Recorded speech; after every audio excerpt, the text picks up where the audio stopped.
I'm Cassie. Welcome to Real World Science. Real world science. Real world science. People can move their bodies in many different and astonishing ways. How does it work? Well, that's what this program is all about. So get ready to explore your body's skeletal and muscular systems. Real world science. Real world science. Science in the real world. When you think about it, your body can move in many different and astonishing ways. Two body systems work together very closely to help us to move when we're running, jumping, throwing, or swimming. Your body's skeletal and muscular systems.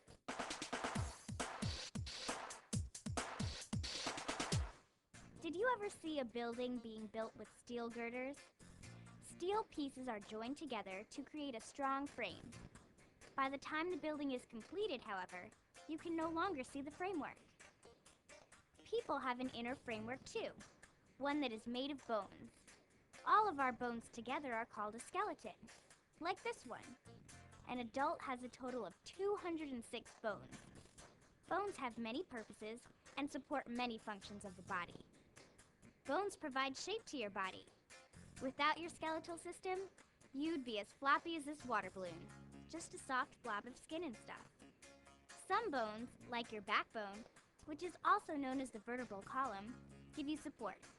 Without those 26 small bones called vertebrae, you couldn't stand upright. Other bones protect your soft and delicate internal organs, especially like your brain and lungs. Your skull acts like a hard helmet to protect your brain. Your ribs act as protective armor for your heart and lungs. Because your bones are held together by joints, you have the ability to move. Skeletal bones in your arms and legs, for example, are controlled by your muscles. When these muscles pull on bones one way or another, they make movement. Without bones, you couldn't walk, talk, or wave. Your bones also provide another incredibly important but not so obvious function. Bones produce blood cells, and they also store minerals and other materials your body needs. You've heard the saying, hard as a rock? Well, what makes rocks hard are the minerals that are compressed tightly in the rock.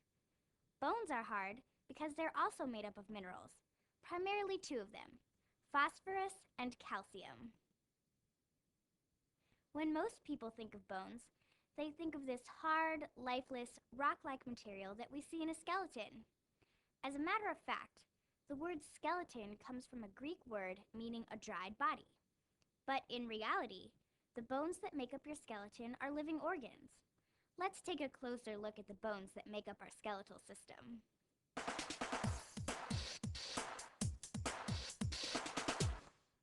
In addition to minerals, bone consists of connective tissue.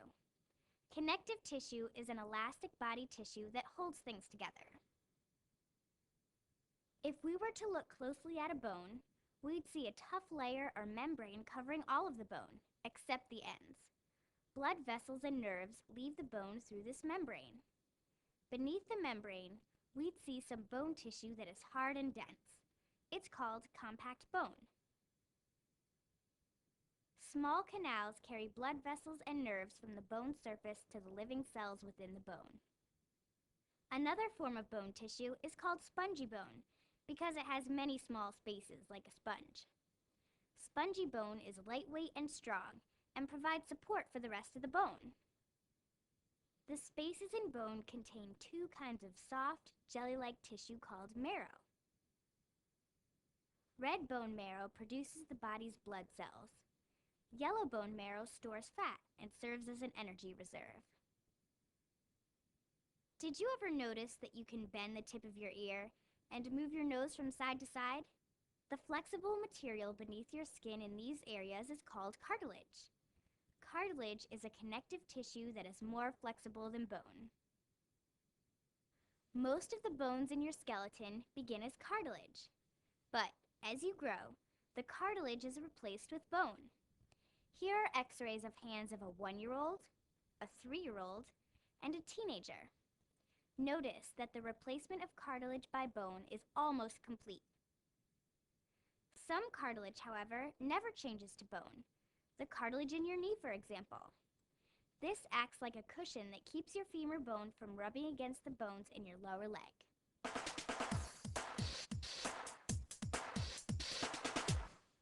I'm sure you've heard the song, your hip bone's connected to your thigh bone's connected to your...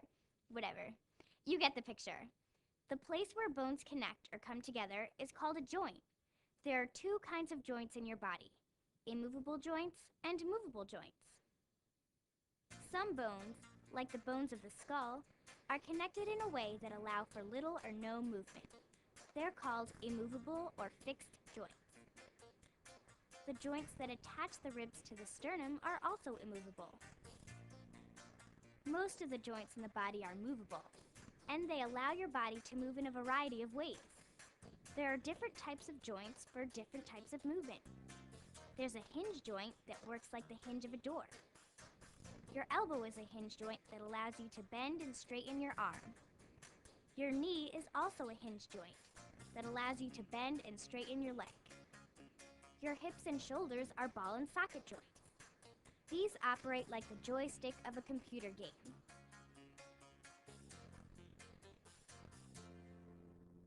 The top of your arm fits into the deep socket of the shoulder blade and allows you to swing your arm in a circle. In fact, your shoulder joint moves in more different ways than any other joint in your body. Another kind of joint found in the body is called a gliding joint. Gliding joints allow one bone to slide over another. For example, the gliding joints in your wrist allow you to flex and bend your wrist.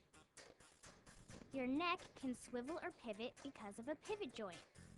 A pivot joint allows one bone to rotate around another. All in all, there are over 200 movable and semi-movable joints in your body. All movable joints are held together with strong elastic bands of connective tissue called ligaments.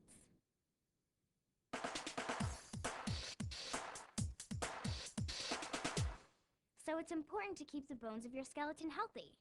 How do you do that? Well, first you should eat a balanced diet.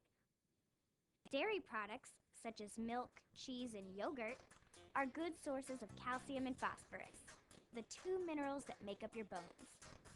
Meats, whole grains, and leafy green vegetables like spinach are also good sources of calcium.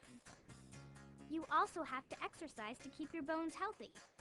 When you play basketball, skate, or even take a walk, your bones are supporting the weight of your entire body, and that helps bones to grow stronger and denser.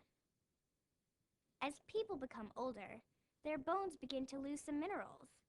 This loss of minerals can lead to osteoporosis, a condition in which your bones become weak and can break easily. Exercise and eating foods that contain lots of calcium while you're still growing can help prevent osteoporosis. Bones can also be injured, just like any other part of your body. The most common types of bone injuries are fractures, dislocations, and sprains. A fracture is a break or crack in the bone, like the one shown in this X-ray. A bone becomes dislocated when it comes out of its joint, as seen in this X-ray. And a sprain occurs when a ligament is stretched too far. You can help prevent these injuries by warming up properly before exercising. When you warm up, your joints become more flexible, helping to prevent a sprain or dislocation. Wearing the correct protective equipment and playing in safe locations can also help prevent injuries.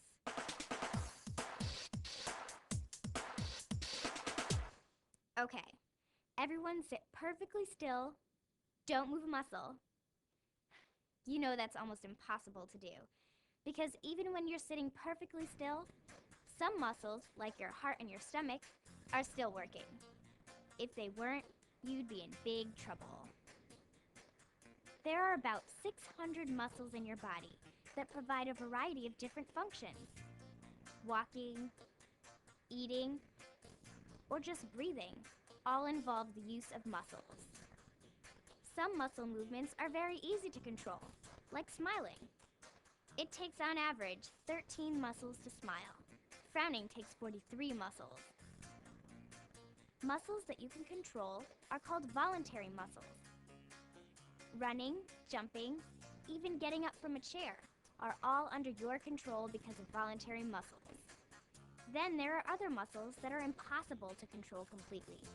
For example, muscles that help digest your food, or the muscles that help you breathe. These are called involuntary muscles. Some of the involuntary muscles are partially under your control. For instance, you can stop breathing, but not for long. As soon as your body notices you're not taking air, it takes control and makes your breathing muscles move.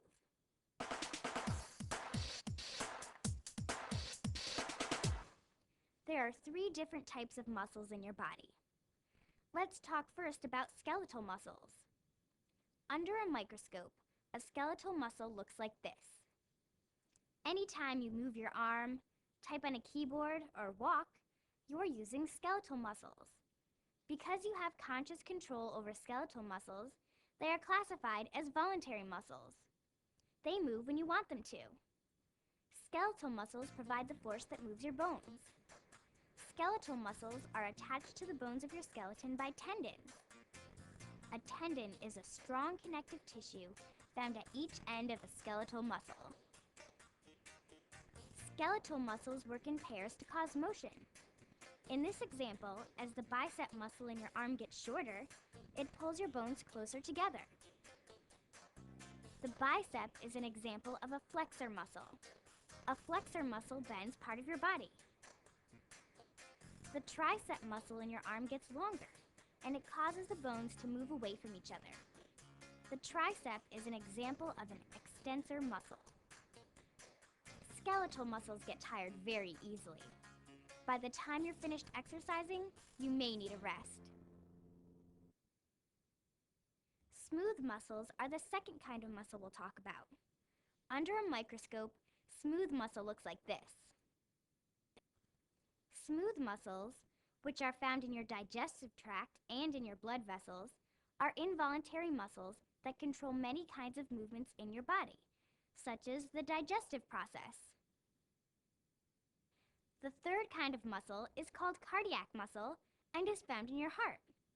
This is what a cardiac muscle looks like under a microscope. Cardiac muscle, like smooth muscle, is involuntary. Your heart beats and you don't even have to think about it. Unlike skeletal muscles, your cardiac muscle never gets tired. It contracts repeatedly throughout your life. Those contractions are called heartbeats.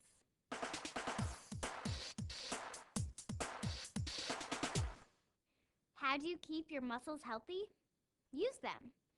Exercise makes muscle cells grow wider and the entire muscle becomes thicker. A thicker muscle is a stronger muscle.